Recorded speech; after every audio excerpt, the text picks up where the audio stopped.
Rapide, économique et parfumé, Rambo Magique protège votre maison contre tous les insectes nuisibles. Rambo, efficace, économique et parfumé. Alors, j'ai aimé les dames qui ont obtenu la médaille de au bronze. Je pense qu'elles ont mérité. Hein. Oui, elles l'ont mérité. C'était d'ailleurs inespéré. Hein. Quand on voit l'adversaire qu'elles ont rencontré en match de classement, le match de la 3e place, c'était vraiment inespéré. Et elles ont eu de hautes luttes aussi. Elles sont rentrées dans la compétition timidement parce qu'elles n'étaient pas au complet. Mais quand les autres sont arrivés, les professionnels sont arrivés, elles se sont tout de suite mobilisées pour pouvoir battre le Nigeria et puis ensuite aller en demi-finale. Malheureusement, elles rencontrent des Ghanéennes qui ont, je crois, été tirées au sort. Est-ce qu'elles n'ont pas pris là? Elles sont déconcentrées parce que j'ai eu l'impression qu'elles ont pris les Ghanéennes de haut. Parce que, à mon avis, les Ghanéennes n'étaient pas aussi supérieures qu'à nos filles. Tout ça montre le résultat d'un travail qui est fait, qui a été fait pour amener ces jeunes dames en Coupe d'Afrique des Nations, pour aller au Mondial. C'est vrai qu'elles ont perdu des matchs par des scores lourds, mais elles ont beaucoup appris. Elles ont beaucoup appris et tout ça, elles sont venues le mettre en pratique là à Brazzaville. Chapeau, mesdames, vous méritez votre médaille.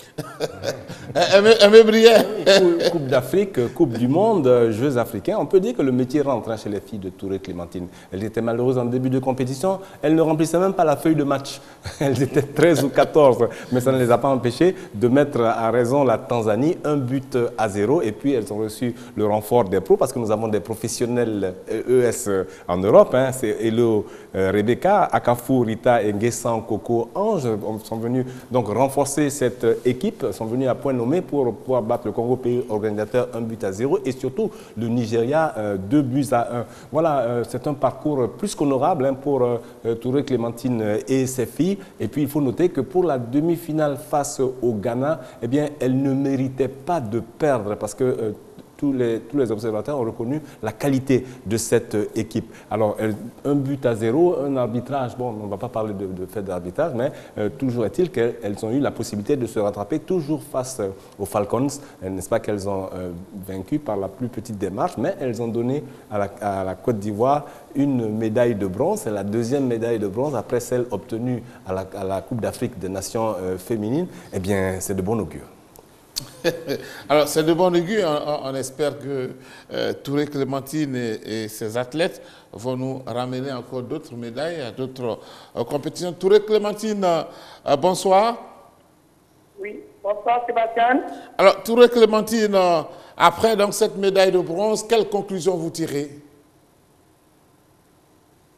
Pardon, je n'ai pas compris la question, s'il vous plaît. Après ces Jeux africains, quelle conclusion vous tirez? Ok, merci Sébastien. Il faut dire, nous tenons d'abord à dire merci à tous ceux qui nous soutiennent, toutes les personnes qui ont cru en nous. Il faut dire aujourd'hui, c'est vraiment une grande satisfaction pour nous d'être sur le podium à ces Jeux africains.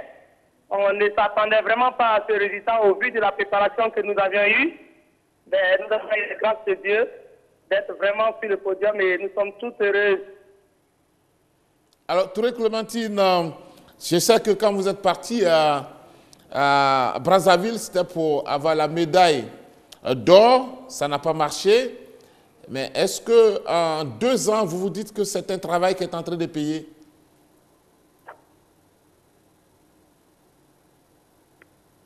Touré Clémentine?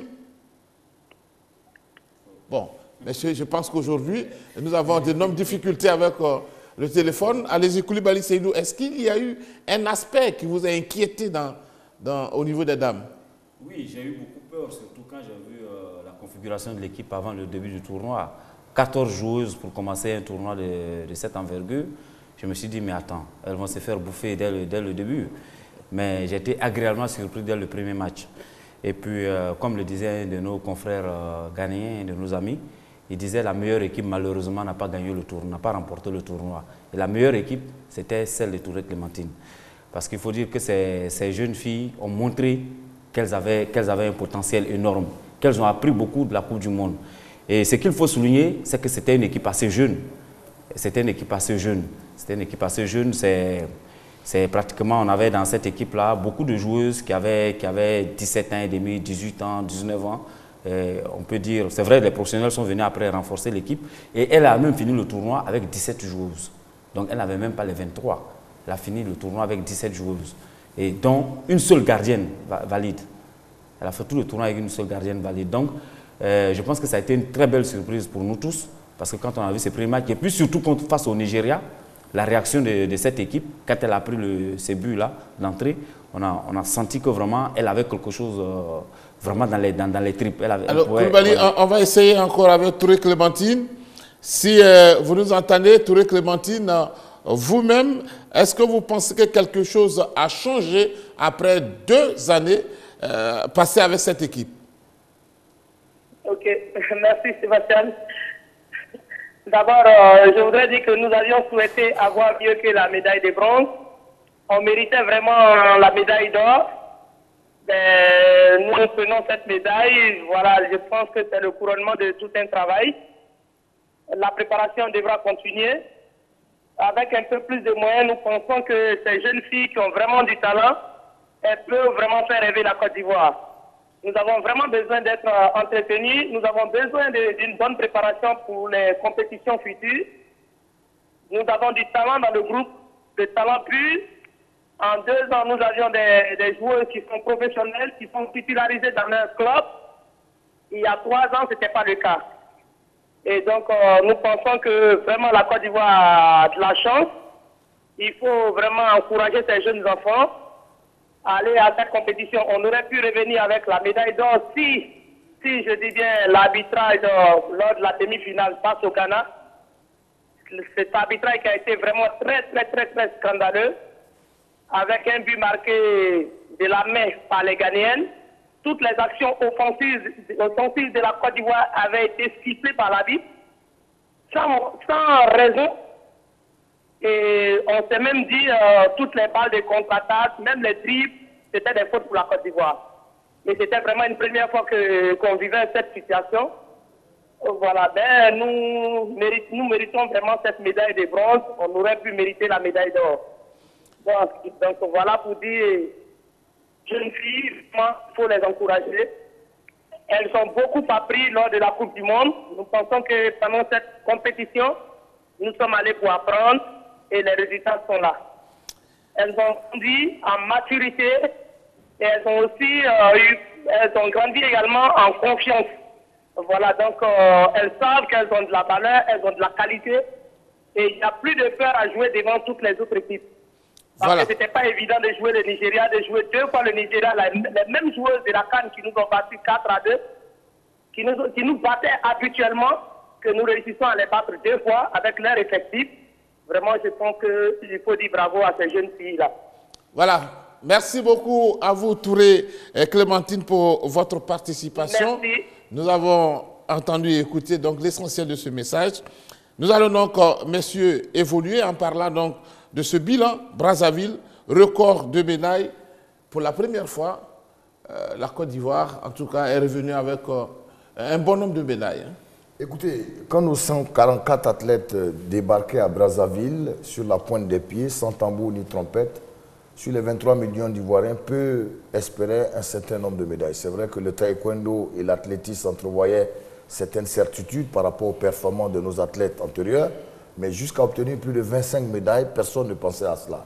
Et je pense que le bilan semble largement positif, même s'il y a quand même un fiasco du côté des sports collectifs comme le handball et le basketball. Je dirais que quand vous voyez 9 médailles, donc 5 en or en athlétisme, 10 médailles en taekwondo, dont 2 en or, et quand vous voyez aussi 2 médailles obtenues en judo et 1 médaille de bronze, je pense que le bilan est largement positif. Car personne ne voyait nos athlètes à ce niveau de la compétition. Surtout le football féminin. Quand nous sommes allés au mondial, et certains parlaient de manque de championnat de football féminin en Côte d'Ivoire, et peu de personnes voyaient cette équipe arriver à ce stade-là. La Côte d'Ivoire s'est permis le luxe dans ce tournoi, il faut le rappeler aux Ivoiriens, de battre le Nigeria 6 fois champion d'Afrique en 72 heures par 2 fois. on vous battait l'équipe championne d'Afrique qui a gagné cette CAN 6 fois et que la Côte d'Ivoire se permet le luxe de battre le Super Falcon 2 fois, c'est dire que le niveau du football féminin ivoirien a progressé. Et donc, il faut le signaler. Donc, Touré Clémentine est à saluer. Le travail qu'elle fait est colossal et la fédération qui les met dans les conditions optimales est à saluer. Donc, la médaille de bronze est méritée, tout comme celle obtenue dans les autres disciplines. Donc, pour moi, la délégation conduite par M. C.C. Congo, avec 144 athlètes, au bout de 15 jours de compétition, mérite amplement un bilan positif, car personne ne voyait un certain nombre de médailles remportées. Merci beaucoup. Mais il y a eu quand même quelques échecs. Oui, bien entendu. Et je vais parler donc du handball et du basketball. Sans médaille. Alors, vous étiez près de ce qui s'est passé. Pourquoi ces deux disciplines ont échoué? Bon, je ne parlerai pas d'échec au niveau de ces deux disciplines, parce qu'il faut peut-être comprendre un certain nombre de choses autour de ces disciplines-là. D'abord, le handball a été repêché. Le handball ne s'était pas qualifié directement. Donc le handball est parti avec le handball et le basket sont partis avec des équipes extrêmement jeunes. Les garçons, par exemple, au niveau du handball, n'ont pas gagné le tournoi. Ils ont fini 7e. Mais ils ont pratiqué, et tous ceux qui étaient dans cette salle omnisport de Kintélé vous le diront, ils ont pratiqué le plus beau des handball qu'on puisse voir. Mais c'était une équipe jeune, c'était une équipe de juniors. Ça, c'est un. Au niveau des dames du basket, elles ont perdu par inexpérience. Quand vous êtes pratiquement à 30 secondes de la fin des matchs, des matchs de basket, que vous avez la possession des balles, qu'il y a un point de choses, et que vous tournez avec le ballon, vous n'êtes pas capable de prendre le shoot, vous n'êtes pas capable de provoquer la faute, c'est de l'inexpérience. L'entraîneur n'y peut rien. Mais l'inexpérience, c'est parce que aussi c'est le défaut de la jeunesse. Donc c'est des équipes qui ont perdu sur des détails, et c'est dû au fait que c'était des équipes extrêmement jeunes. Donc moi, personnellement, je ne parlerai pas d'échec. Je dirais plutôt qu'il y a l'avenir peut être promoteur pour ces disciplines-là, si on entretient le vivier qu'on a vu à Brazzaville, tant au niveau du handball que du basket. Si ces équipes-là sont mises dans de bonnes conditions, elles peuvent réussir. Je prends un exemple contre le Nigeria.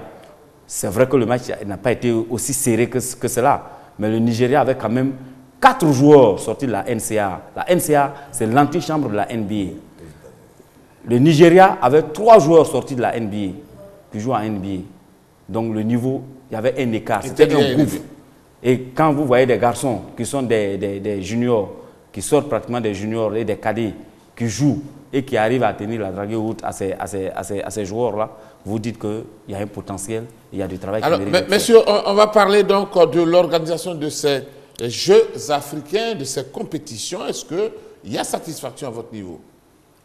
Oui, à mon avis, il y a satisfaction, parce que sur le plan sportif, d'abord les infrastructures que nous avons vues de loin semblent avoir été construites pour donner de l'envergure à ce pays, et puis pour que les athlètes évoluent dans de très bonnes conditions.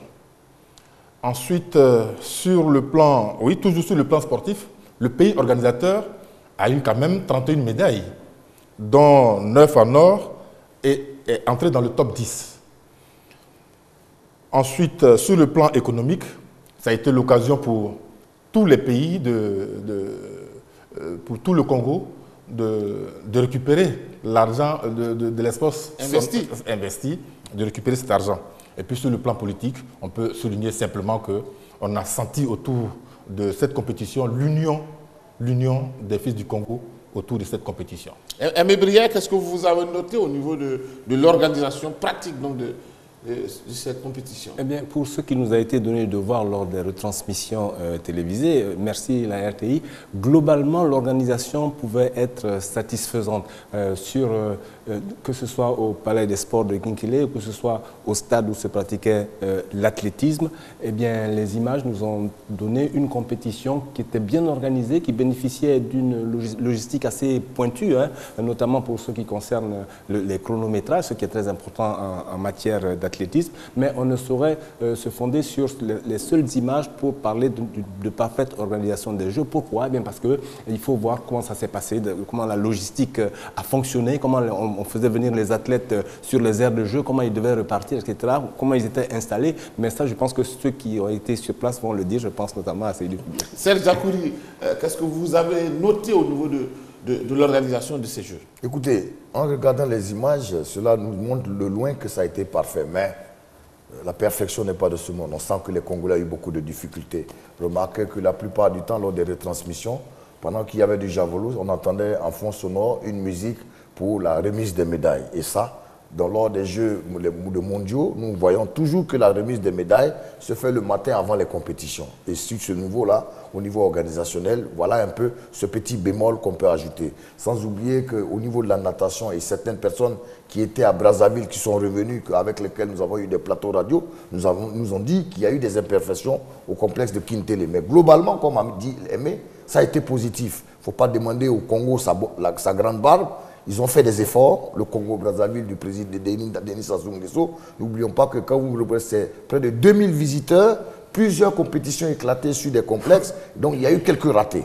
Mais globalement, ces ratés n'ont pas influé sur le rendement des équipes par rapport aux performances réalisées. Ça veut dire qu'à aucun moment, on a constaté que les ratés ont influé sur le rendement des équipes. Donc globalement, on dira que c'est positif, car c'est un pays africain qui a fait avec ses ressources et donc qui a pu globalement réussir l'épreuve, mais souffrait qu'on dise qu'au pays de Sassou, il y a eu quelques ratés sur un certain nombre de choses, mais la fête a été globalement positive. Koulibaly Seydou, vous étiez donc au parfum de tout ce qui s'est passé. Dites-nous, qu'est-ce qui a marché et qu'est-ce qui a raté? Ce qui a marché d'abord, ce sont les complexes qui ont été construits. Il y a d'abord le complexe sportif de Kintele, avec le stade de 60 000 places, avec un centre nautique pour la natation, avec un palais, un palais des sports pour les sports des mains. Et puis à côté, il y a Talangaï, à une quinzaine de kilomètres, qui est une salle qui a été construite pour les sports de combat. Il faut dire que les Congolais aiment beaucoup les sports de combat. Donc se sont déroulées les compétitions de judo, de taekwondo et de boxe. Et puis il y avait aussi le centre sportif de Makelekele, où se sont déroulées les compétitions de basket. Et déjà même en coulisses, il se murmure que le prochain Afro-Basket se déroulera sûrement au Congo, à Makelekele, parce que FIBA Afrique a été très séduit par l'organisation et par les installations surtout mises en place. Ça, sur ce plan, il n'y avait pas de problème. Au niveau de la logistique, pour les chronos, il n'y avait pas de problème. Mais là où il y a eu le problème, ça a été les retards constatés dans la mise en œuvre de ces compétitions. Il y a des compétitions qui étaient prévues à 9 h, qui ont commencé à 14 h. Et je pense qu'à ce niveau-là, cela ne pardonne pas. Surtout au niveau des retransmissions avec les télévisions, avec tout le personnel qu'il y avait autour. Je pense que ça a posé beaucoup de problèmes, beaucoup de désagréments au niveau des athlètes. Il y a des athlètes qui arrivaient à 9 h sur le lieu. Quand vous quittez le village olympique pour arriver jusqu'à Talangaï, où se déroule la compétition de taekwondo, c'est pratiquement 25 km de route. Vous faites 25 km pour arriver, pour une compétition qui doit commencer à 9 h, l'athlète il rentre en piste à 18 h ou à 17 h. Il est épuisé. Il est épuisé, il est mort physiquement. Ça, il y avait ces problèmes-là. Et puis nous, qui étions de la presse, on a eu du mal à travailler parce que généralement, dans ce genre de compétition, il y a toujours des start lists, on ne les avait pas. Et les compétitions finissent. Pour avoir les chronos, c'est tout un parcours de combattants. Il y avait une salle de presse qui existait, mais qui n'existait que de nom. Il n'y avait rien. Et puis il y a des endroits où vous n'aviez même pas le Wi-Fi ou la connexion. Et les communications étaient un peu ratées. Mais globalement, il faut dire que ça a été une fête réussie. Parce que quand on voit les infrastructures, l'investissement qui a été fait et la fin de la compétition, on peut se dire que ça a été une fête bien menée. Mais la perfection n'est pas de ce monde et je pense qu'il faut espérer que certaines choses peuvent être corrigées. Voilà, allez-y, rapidement. Surtout, Sébastien, vous remarquez que lors des retransmissions télévisées, le lendemain, nous ne savons pas quelles sont les compétitions programmées. La veille, vous faites une retransmission télévisée et le lendemain, vous ne savez pas si c'est du taekwondo le matin, du basketball ou de l'athlétisme. On naviguait au jour le jour sur la programmation. Non, cela peut s'expliquer parce que le même jour, vous aviez et le basket qui se joue à Makelekele le taekwondo, le judo à Talangaï, l'athlétisme au stade Omnisport de Kintele, et dans le palais des sports, il y avait le handball et il y avait la natation à côté. Donc cela se chevauchait et chaque télévision peut choisir son programme. Merci, on va écouter Titi rapidement. Votre dernier mot, allez-y. Donc, mon dernier mot, c'est que depuis 1965, on comptait toujours l'Égypte, l'Algérie, l'Afrique du Sud et le Nigeria. La Côte d'Ivoire a fait son petit bonhomme de chemin, s'est incrustée au milieu, est aujourd'hui dans le top 10. C'est une prestation à saluer pour moi, les éléphants. Bravo. Conclusion pour vous. La Côte d'Ivoire est une nation de sport et le bilan satisfaisant des Jeux des Africains de Brazzaville le prouve. Maintenant, curieusement, il faudrait travailler pour le mériter parce qu'en termes d'infrastructures sportives, en termes d'accompagnement des athlètes, en termes d'encouragement et de motivation financière des athlètes, on est bien derrière. Hein. Maintenant, il faut également, en plus de cela, travailler pour pérenniser ces performances qui ont donné de la joie et de la fierté au public sportif. Voilà, merci à vous, messieurs. Nous avons donc parlé d'un seul thème, le bilan des Ivoiriens aux Jeux africains 2015, avec 26 médailles, dont 7 or. En tout cas, c'est une fierté pour toute la Côte d'Ivoire. Encore une fois, nous souhaitons bonne fête à tous nos frères musulmans et bonne suite de programme sur RTI2. Rambo, efficace, économique et parfumé.